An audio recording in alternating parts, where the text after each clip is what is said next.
Physics हम लोग चर्चा कर रहे थे बाबू, उसमें क्या पढ़ा रहे थे फिजिक्स में? फिजिक्स में क्या पढ़ा रहे थे बोलो? श्रेणियों के बारे में चर्चा कर रहे थे हाइड्रोजन परमाणु में, ठीक है ना। हाइड्रोजन परमाणु में कैसे क्या सब होता है जब इलेक्ट्रॉन ऊपर से नीचे गिरता है ना, ऊंची ऊर्जा की अवस्था से नीचे ऊर्जा की अवस्था में गिरता है तो क्या सब होता है उस पर चर्चा कर रहे थे। तो बताओ लाइमन श्रेणी का निर्माण कैसे होता है?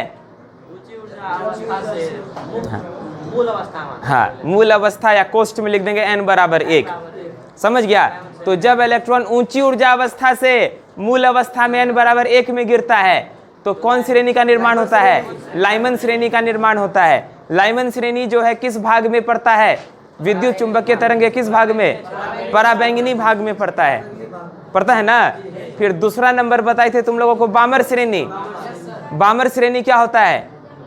जब इलेक्ट्रॉन ऊंची ऊर्जा अवस्था से n बराबर 2 में या प्रथम उत्तेजित अवस्था में गिरता है तो बामर श्रेणी का निर्माण होता है ना। और बामर श्रेणी किस भाग में पड़ता है? दृश्य भाग में, है ना। विद्युत चुंबकीय तरंग के दृश्य भाग में पड़ता है, कोई दिक्कत नहीं। तीसरा हम लोग चर्चा किए थे पाश्चन श्रेणी। पाश्चन श्रेणी का निर्माण कब होता है? जब इलेक्ट्रॉन ऊंची ऊर्जा अवस्था से n बराबर 3 में गिरता है तब, या द्वितीय उत्तेजित अवस्था में गिरता है तब किसका निर्माण होता है? पाश्चन श्रेणी का निर्माण होता है, ठीक है। पाश्चन श्रेणी विद्युत चुंबकीय तरंग के किस भाग में पड़ता है? अवरक्त भाग में पड़ता है, समझ गया। इसको याद करने का तरीका बताए थे, यू के बाद भी होता है, समझ गया। अल्ट्रा वायलेट के बाद विजिबल, समझ गया। इसके बाद चौथा श्रेणी हम लोग चर्चा किए थे ब्रैकेट। चौथा श्रेणी क्या था? ब्रैकेट श्रेणी, समझ गया। ब्रैकेट श्रेणी में क्या होता है? ब्रैकेट सीरीज में इलेक्ट्रॉन ऊंची ऊर्जा अवस्था से n बराबर 4 में गिरता है, समझ गया, या तृतीय उत्तेजित अवस्था में गिरता है या थर्ड एक्साइटेड स्टेट में गिरता है तो वो बनता है ब्रैकेट श्रेणी, समझ गए ना। और वो किस भाग में पड़ता है? विद्युत चुंबकीय तरंग के, वो भी अवरक्त भाग में पड़ता है, इंफ्रारेड पार्ट में पड़ता है, समझ गया। इंफ्रारेड किरण को तुम लोग कहाँ देख सकता है? कल बताए थे। इंफ्रारेड किरण को कहाँ देख सकता है बोलो? रिमोट में, टीवी के रिमोट में इंफ्रारेड रहता है। टीवी के रिमोट से इंफ्रारेड किरण निकलता है ना, उसको तुम लोग देख भी सकता है कई बार उसके। अच्छा देखो, तुम लोग टीवी के रिमोट में देखा होगा एकदम सबसे आगे में बॉल रहता है, इतना छोटका बॉल रहता है। टीवी के रिमोट में सबसे आगे में देखना, इतना छोटका बॉल रहता है, उसको टिपते हैं तो जलता भी है, लाल कलर का रोशनी भी देता है, क्या समझे? हाँ, तो वही उसमें से निकलता है इंफ्रारेड किरण। क्या निकलता है बोलो? इंफ्रारेड किरण निकलता है, उसी को हिंदी में बोलते हैं अवरक्त किरण, समझ गया।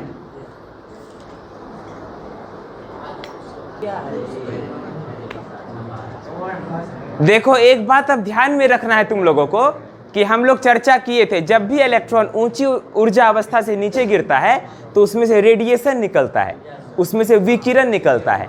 अब कोई भी रेडिएशन निकलेगा तो उसके अंदर क्या होती है? कुछ ऊर्जा होगा। कोई भी रेडिएशन निकलेगा तो उसमें क्या होगा? ऊर्जा होगा। तो कितना ऊर्जा निकलेगा आज उस पर चर्चा करेंगे। जैसे देखो लाइमन श्रेणी, प्रथम नंबर लाइमन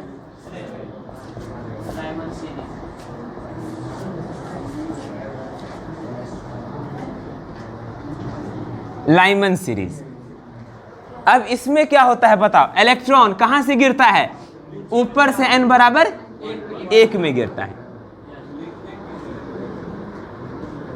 ऊपर से गिरता है n बराबर 1 में गिरता है कि नहीं?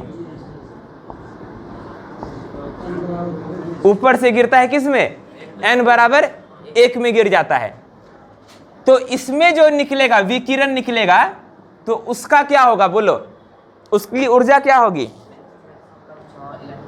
है कितना इलेक्ट्रॉन वोल्ट? क्या सब बोलता है जी, ज्यादा क्रिकेट खेल लिया है। इसमें से जो विकिरण निकलेगा उसका ऊर्जा देखो क्या होगा। देखो ये है E1, इसका ऊर्जा E2, इसका ऊर्जा E3, इसका ऊर्जा E4। मान लो चौथे ऑर्बिट से n बराबर 1 में गिरेगा। कहां से गिरा? चौथे ऑर्बिट से n बराबर 1 में गिरा, तब जो यहां से विकिरण निकलेगा इसका एनर्जी तो h न्यू होता है। विकिरण का एनर्जी क्या होता है? h new. पिछले चैप्टर में बताए थे, है ना, द्वैत प्रकृति वाला जो चैप्टर था इसके पहले वाले में बताए थे ना। इसमें से जो रेडिएशन निकलता है या कोई भी जो रेडिएशन होता है या फिर उसको फोटोन भी कह सकते हैं, एक फोटोन की ऊर्जा क्या होती है, एच न्यू। क्या होती है बोलो, एच न्यू होता है या hc/λ होता है, बताए थे ना। एक फोटोन की ऊर्जा क्या होती है, एच न्यू या hc/λ। इसमें से जो विकिरण निकल रहा है उसका भी ऊर्जा इतना ही होगा, लेकिन चौथे कक्षा से पहले कक्षा में गिर रहा है तो इन दोनों कक्षाओं की ऊर्जा का अंतर कर निकाल देंगे, E4 - E1 इतना ही होगा। इसमें से जो रेडिएशन निकलेगा उसका ऊर्जा कितना होगा, E4 - E1। अगर तीसरा से पहला में जंप कर रहा है तो कितना ऊर्जा निकलेगा, E3 - E1। अगर दूसरा से पहला में जंप कर रहा है तो कितना ऊर्जा होगा, E2 - E1। जो रेडिएशन निकलेगा उसका ऊर्जा कितना होगा, E2 - E1 होगा। यदि दूसरे ऑर्बिट से पहले ऑर्बिट में गिरेगा तो जो रेडिएशन निकलेगा, ये रेडिएशन, इसकी ऊर्जा क्या होगी, ये दोनों के ऊर्जा का अंतर निकाल लेंगे, E2 - E1। यदि तीसरे कक्षा से पहला में गिरेगा तब कितना रेडिएशन का एनर्जी होगा, तो E3 - E1। समझ गया ना। तो जिस कक्षा से जिस कक्षा में गिर रहा है दोनों की एनर्जी को घटा देंगे, उतना ही विकिरण का ऊर्जा होगा। समझ गया, कोई दिक्कत नहीं ना। जिस ऊर्जा से जिसमें गिर रहा है दोनों की एनर्जी को क्या कर देंगे, माइनस कर देंगे, उतना ही होगा एनर्जी, रेडिएशन का एनर्जी उतना ही होगा। कोई दिक्कत नहीं ना। अच्छा देखो, तो लाइमन श्रेणी के लिए हम लोग कह सकते हैं, मान लेते हैं nवीं कक्षा से पहली में गिर रहा है तो लाइमन श्रेणी में ऊर्जा जो होगा En - E1 होगा। क्या होगा बोलो, हाँ, लाइमन श्रेणी में ऊर्जा जो होगा क्या होगा, En - E1। मतलब nवीं कक्षा से पहली में गिरता है ना। लाइमन श्रेणी में क्या होता है, nवीं कक्षा से पहली कक्षा में गिरता है तो लाइमन श्रेणी में जो ऊर्जा होगा वो कितना होगा, En - E1। कोई दिक्कत नहीं, हाँ। और इसको लिख देते हैं एच न्यू बराबर En - E1। लाइमन श्रेणी में जो ऊर्जा होगा बाबू वो क्या होगा, एच न्यू बराबर En - E1। बुझ गया। एच न्यू क्यों लिखे, क्योंकि ये जो ऊर्जा निकलेगी, ये जो विकिरण है ये फोटोन के रूप में ही निकलेगा और एक फोटोन की ऊर्जा क्या होती है, एच न्यू। इसीलिए हम लोग लिख दिए एच न्यू बराबर En - E1 लाइमन श्रेणी में। तो लाइमन श्रेणी में जो ऊर्जा होगा बाबू वो कितना होगा, लाइमन सीरीज में जो एनर्जी होगा वो क्या होगा, En - E1। मान लेते हैं इलेक्ट्रॉन nवीं कक्षा से पहली में जंप किया है इसीलिए En - E1। ठीक है, तो लाइमन श्रेणी में ऊर्जा क्या हो गया, एच न्यू बराबर En - E1। बुझ गए। तो जहां लाइमन श्रेणी लिखा था वहां पे लिख लो, यदि जगह है तो, नई जगह है तो अलग से लिख लो।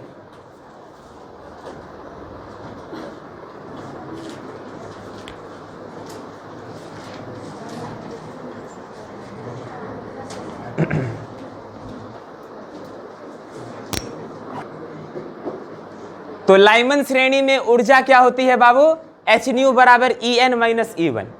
यहां E1 तो फिक्स रहेगा, यहां En लिखे हैं, क्यों लिखे हैं, nवीं कक्षा से गिर रहा है। बुझ गए। यहां एक और सूत्र हम लोगों को याद रखना है, ये जो विकिरण निकल रहा है इसका तरंग दैर्ध्य भी होगा। कोई भी विकिरण है बाबू उसका क्या होता है, आवृत्ति भी होता है, फ्रीक्वेंसी भी होता है और तरंग दैर्ध्य होता है, वेवलेंथ भी होता है। यहां से जो विकिरण निकल रहा है इसका तरंग दैर्ध्य कितना होगा, इसको निकालने का फॉर्मूला है 1/λ बराबर RH 1 - 1/n²।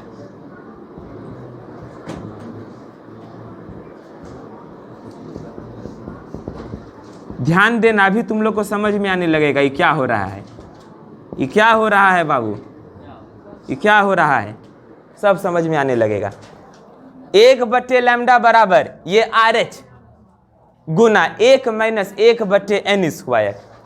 वो बैठ के जादू मंत्र फूक रहा है कोई बार बार लाइन जा रहा है आ रहा है, मंत्र फूक रहा है पीछे बैठ के। RH का मान क्या है, RH को बोलते हैं रिडबर्ग कांस्टेंट। RH को क्या बोलते हैं बोलो, रिडबर्ग कांस्टेंट। ये एक नया कांस्टेंट आ गया है, समझ गए बाबू। RH को क्या बोलते हैं, रिडबर्ग कांस्टेंट या रिडबर्ग नियतांक। RH को क्या बोलते हैं, रिडबर्ग नियतांक या रिडबर्ग कांस्टेंट। अब लिखेंगे ऊपर, RH का नाम है रिडबर्ग नियतांक, रिडबर्ग कांस्टेंट। कोई दिक्कत है? रिडबर्ग, रिडबर्ग याद रखना बहुत आसान है, रीड का हड्डी होता है ना, तो वही है रिडबर्ग। बर्गर से बन गया बर्ग ये बर्गर बहुत खाते थे। रिडबर्ग, रिडबर्ग नियतांक, RH को क्या कहते हैं बोलो? रिडबर्ग नियतांक कहते हैं, रिडबर्ग कांस्टेंट। और RH का मान कितना होता है? 1.097 गुने 10 पे पावर 7 मीटर माइनस 1। 1.097 गुने 10 पे पावर 7 मीटर m माइनस 1, ये रिडबर्ग नियतांक का वैल्यू होता है। लिख लो सभी लोग, रिडबर्ग नियतांक RH बराबर क्या होता है? 1.097 गुने 10 पे पावर 7 मीटर माइनस 1।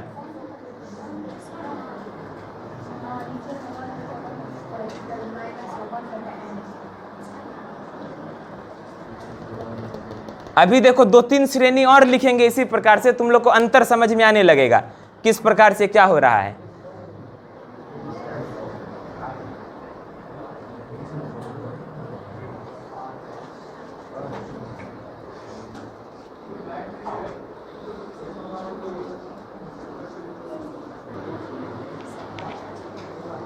समझ गए बाबू? रिडबर्ग नियतांक का मान क्या होता है बोलो? 1.097 गुने 10 पे पावर 7 मीटर माइनस 1। बोलेगा रिडबर्ग नियतांक का SI मात्रक क्या होता है? बोलेंगे मीटर माइनस 1। ठीक है, रिडबर्ग नियतांक का बोलेगा SI मात्रक क्या होता है बोलो? रिडबर्ग नियतांक का SI मात्रक मीटर माइनस 1। और यदि बोलेगा रिडबर्ग नियतांक का, रिडबर्ग कांस्टेंट का वीमा क्या होता है? वीमा मतलब डायमेंशन अंग्रेजी में कहते हैं, इसका डायमेंशन क्या होता है? मीटर का हो जाता है L, मीटर का वीमा क्या होता है? L minus 1। समझ गए? तो रिडबर्ग नियतांक का यदि SI मात्रक पूछेगा तो मीटर माइनस 1, और यदि वीमा पूछेगा तो क्या बोलेंगे? L minus 1। ठीक है, रिडबर्ग नियतांक का SI मात्रक मीटर माइनस 1, अब वीमा क्या? L minus 1, dimension L minus 1। कोई दिक्कत नहीं ना?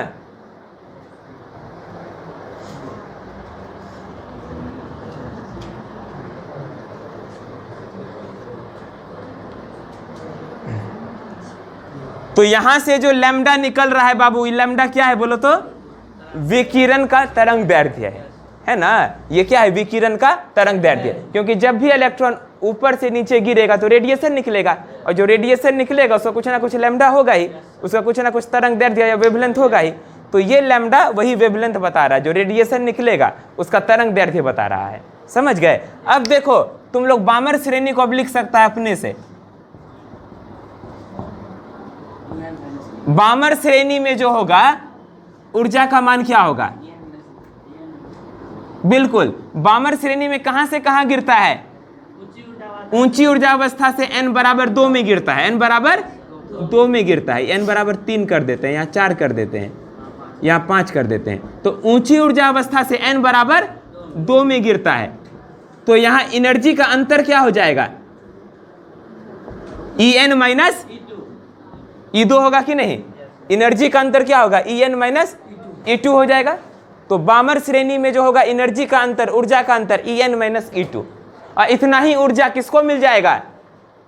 इतना ही ऊर्जा रेडिएशन को मिलेगा, ये जो विकिरण निकल रहा है उसको इतना ही ऊर्जा मिल जाएगा, En माइनस E2। और यहां से जो लैम्डा होगा तरंग दैर्ध्य, उसका मान क्या होगा? 1 लैम्डा बराबर RH गुना में 1 यहां 1 के जगह किसका स्क्वायर? 2 का स्क्वायर माइनस 1/n स्क्वायर, ये होगा। समझ गए ना? यहां पे क्या हो जाएगा? 1 लैम्डा बराबर RH 1/2 का स्क्वायर, क्योंकि n बराबर 2 में गिर रहा है, माइनस 1 ये वाला n का स्क्वायर।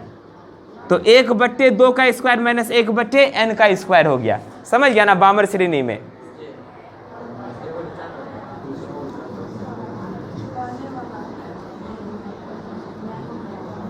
कोई दिक्कत है बोलो? अब पाश्चन श्रेणी का लिख सकता है, बामर श्रेणी का लिखो जल्दी से। बामर श्रेणी में ऊर्जा का अंतर एच न्यू बराबर ई एन माइनस ई दो और लैम्डा का मान 1 लैम्डा बराबर आर एच 1/2 का स्क्वायर माइनस 1/n का स्क्वायर बामर श्रेणी में। इसी प्रकार से पाश्चन श्रेणी में लिखो।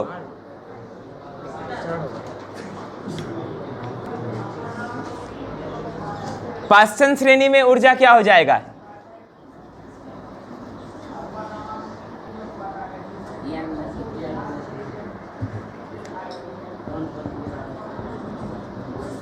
पाश्चन श्रेणी में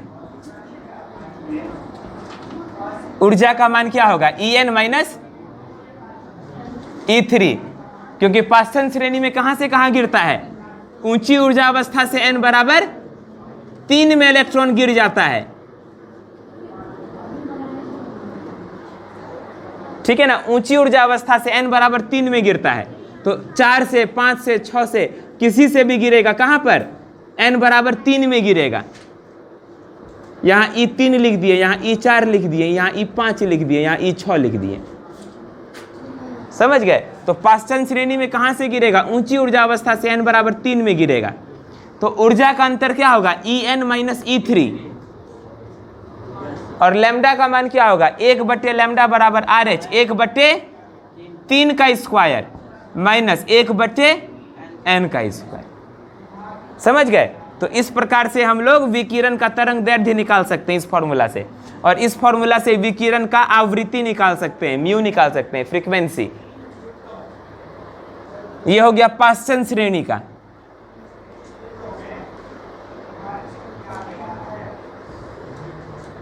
अच्छा देखो, ये क्वेश्चन तुमसे 5 नंबर का पूछा जा सकता है परीक्षा में। कैसे पूछेगा? बोलेगा हाइड्रोजन, बोर के सिद्धांत के अनुसार हाइड्रोजन स्पेक्ट्रम की व्याख्या करें।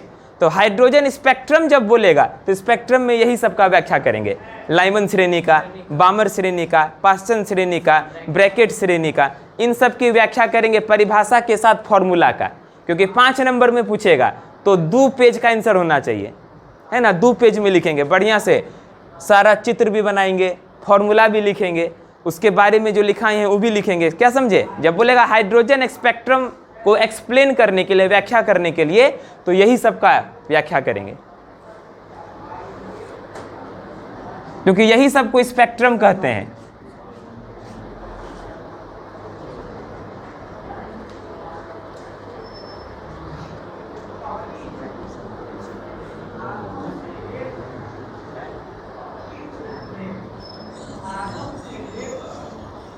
चौथा ब्रैकेट श्रेणी।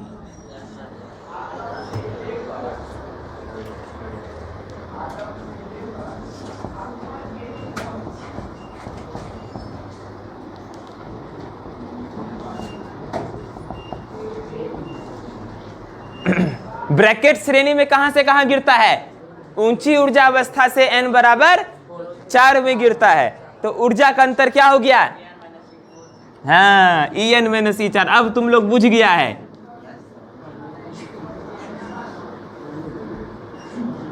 देखो, दुनिया में जो भी जन्म लेता है सब मूर्ख जन्म लेता है, लेकिन धीरे धीरे ना अपना बुद्धि का विकास करता है कि नहीं? तो उसी प्रकार से तुम लोगों को नहीं पता था सागर, लेकिन अब आने लग गया है। क्या समझे? अब सागर भी सीख गया है। हाँ,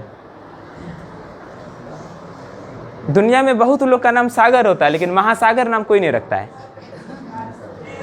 महासागर नाम कोई नहीं रखता है।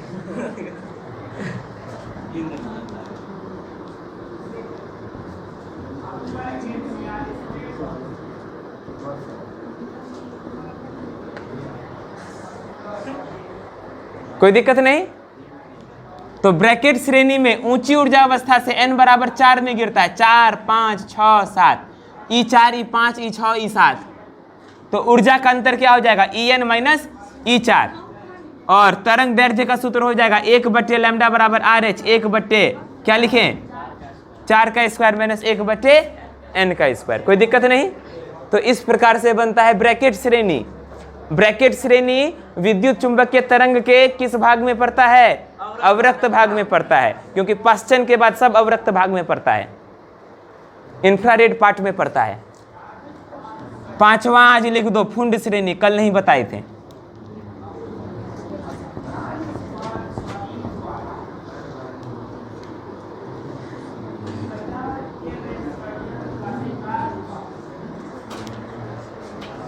पांच नंबर के क्वेश्चन में पूछेगा तो कम से कम 5 श्रेणी की व्याख्या करेंगे ना, ठीक है। 5 नंबर में पूछेगा तो 5 को इस प्रकार से सीरीज का एक्सप्लेनेशन करेंगे, तब आएगा 5 में 5।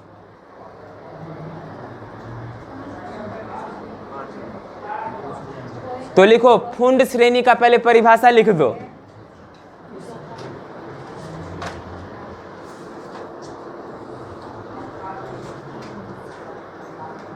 फुंड श्रेणी का परिभाषा क्या लिखेंगे? जब कोई इलेक्ट्रॉन ऊंची ऊर्जा अवस्था से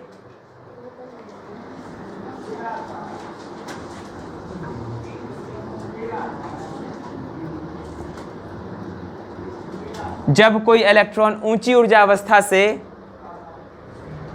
n बराबर 5 में लौटता है, जब इलेक्ट्रॉन ऊंची ऊर्जा अवस्था से n बराबर 5 में लौटता है या चतुर्थ उत्तेजित अवस्था में लौटता है,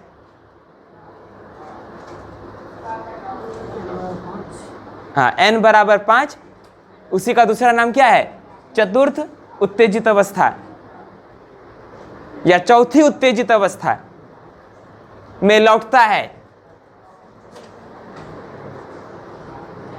जब इलेक्ट्रॉन ऊंची ऊर्जा अवस्था से n बराबर 5 या चौथी उत्तेजित अवस्था में लौटता है तो फुंड श्रेणी का निर्माण होता है। तो फुंड श्रेणी का निर्माण होता है। अंग्रेजी में क्या लिखेंगे? लिखा ना बाबू? ठीक है। When electron from higher energy states, when electrons from higher energy states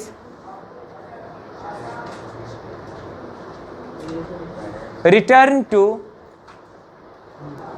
fourth excited state, returns to fourth excited state, fourth excited state, हाँ फोर्थ एक्साइटेड स्टेट।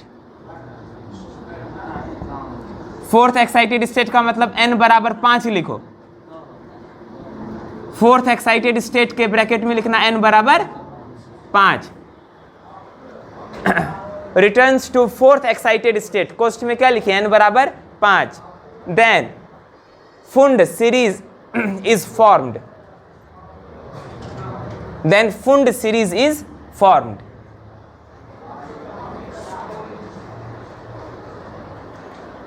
तो एक्साइटेड स्टेट में बाबू एक ज्यादा, जैसे फोर्थ एक्साइटेड स्टेट बोले तो उसमें n का मान क्या होगा? 5।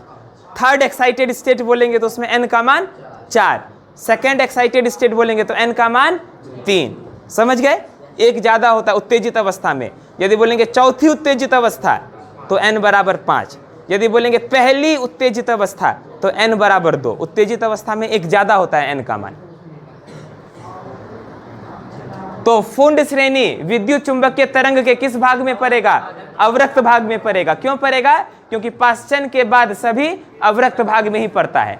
तो लिख देंगे यह विद्युत चुंबकीय तरंग के अवरक्त भाग में पड़ता है। हाँ, इसी में यह विद्युत चुंबकीय तरंग के अवरक्त भाग में पड़ता है।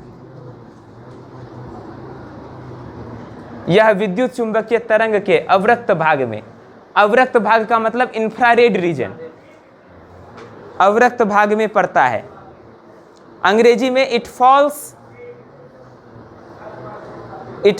इन infrared part, it falls in infrared part of electromagnetic radiation, it falls in infrared part of electromagnetic radiation। कोई दिक्कत नहीं बाबू? और इसमें ऊर्जा का अंतर लिख दिए, h न्यू बराबर En माइनस E5, और इसमें लैम्डा का फॉर्मूला 1 लैम्डा बराबर RH गुना 1/5 का स्क्वायर माइनस 1/n का स्क्वायर। कोई दिक्कत नहीं? लिख दिए हैं, ठीक है। RH क्या होता है? यहाँ रिडबर्ग कांस्टेंट होता है, रिडबर्ग नियतांक होता है। RH का मान कितना होता है? 1.097 गुने 10 पे पावर 7 मीटर माइनस 1। ठीक है,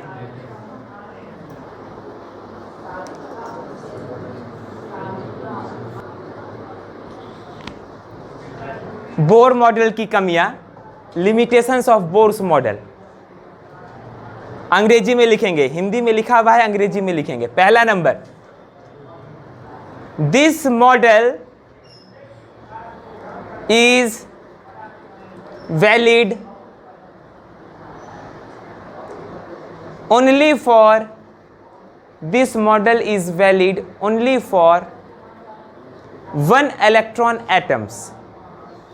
This model is valid only for 1 electron atoms, like hydrogen, comma ionized helium, comma दे करके ionised helium, IONIZED, ionised helium, कोष्ठ में लिख देंगे He+।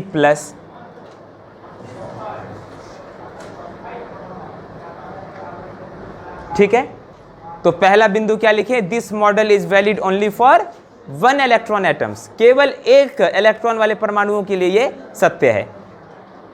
कौन कौन? जैसे कि हाइड्रोजन हो गया, आयनित हीलियम हो गया। सेकेंड बिंदु लिखेंगे, this model can not explain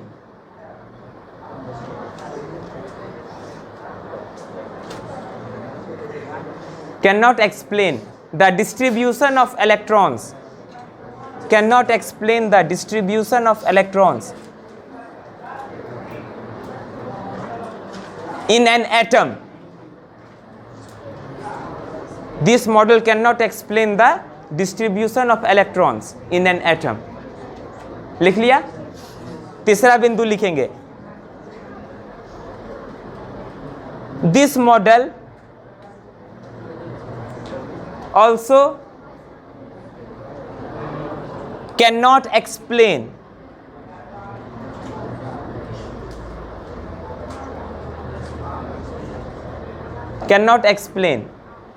faint lines, cannot explain faint lines, FAINT, faint lines,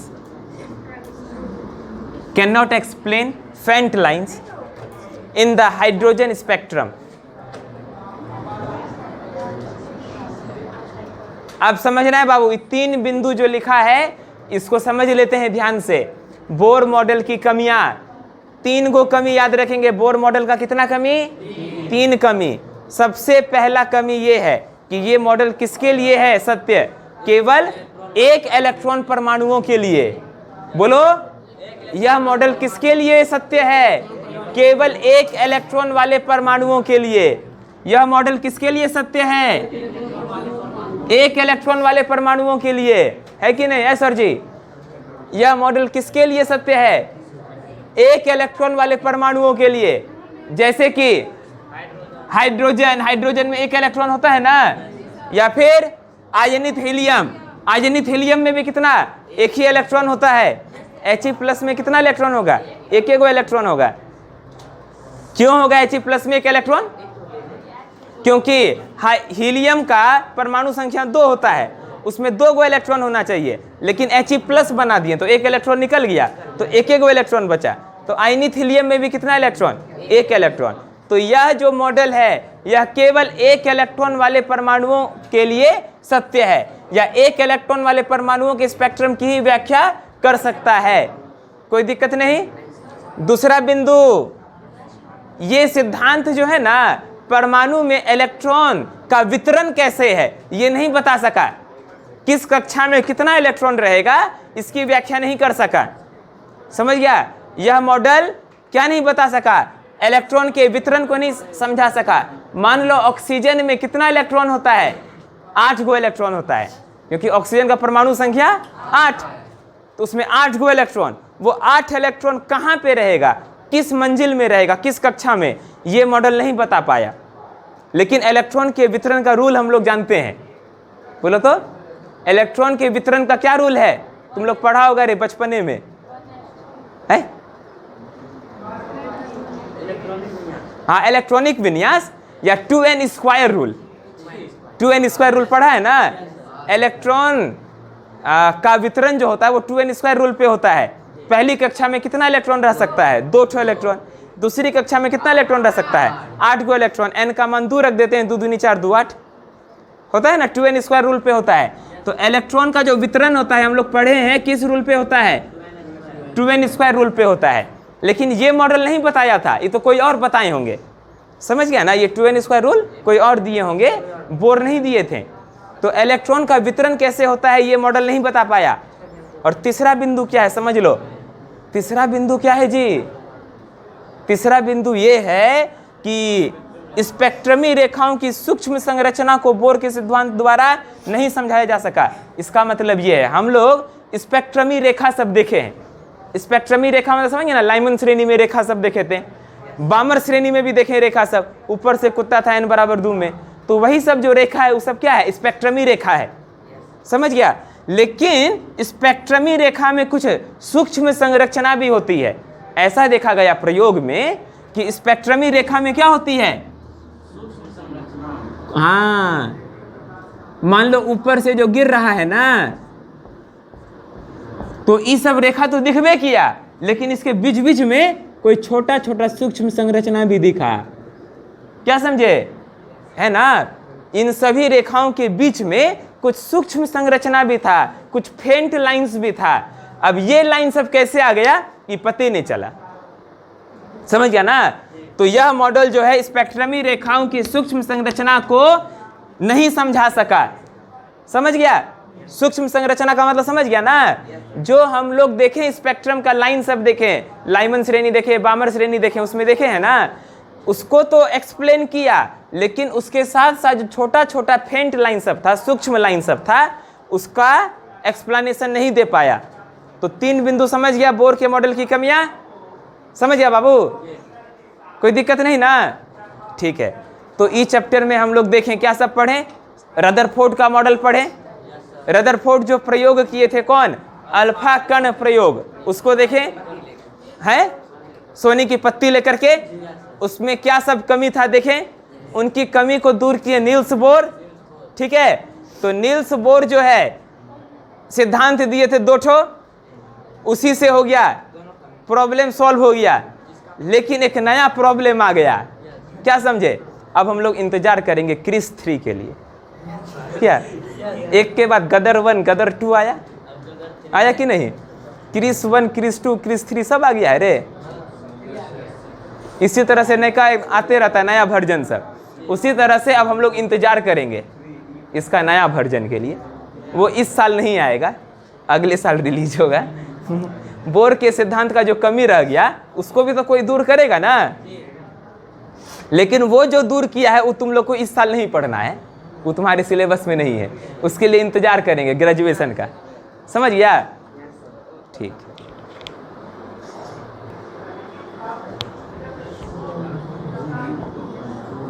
सब लोग लिख लिया ना बाबू? ये चैप्टर खत्म हो गया। मॉडर्न फिजिक्स का 2 चैप्टर खत्म, केवल 1 चैप्टर बचा है, नाभिक के बारे में, उसमें चर्चा करेंगे। ठीक है? मॉडर्न फिजिक्स का 2 चैप्टर हो गया। कौन कौन हो गया? पदार्थ का द्वैत प्रकृति, जिसमें फोटोन वगैरह का चर्चा किए, तो उसका टेस्ट भी लिए थे, समझ गया? ये दूसरा चैप्टर है जिसमें हम लोग परमाणु के बारे में पढ़ें।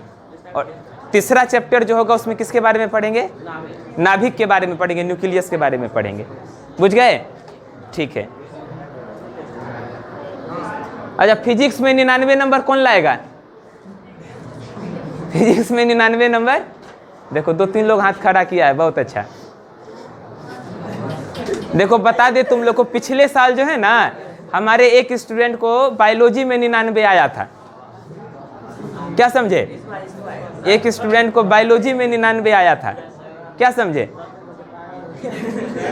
हाँ, लेकिन फिजिक्स में अभी तक 99 नहीं आया है, मैथ में 99 नहीं आया है। ठीक है? हाँ, इस साल प्रयास करना है कि मैथ फिजिक्स सब में भी 99 आए, समझ गए? बायोलॉजी में तो 92, 93, 94 सब नंबर आया है, 99 भी आ गया।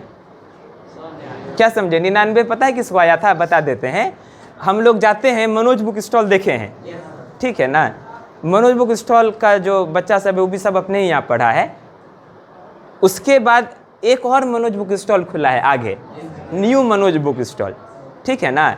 तो वो जिनके यहाँ खुला है, जिनके भारे में, क्या समझे, उन्हीं का लड़का को आया था 99, इसी साल आया। क्या समझे? हाँ, बायोलॉजी में 99 नंबर।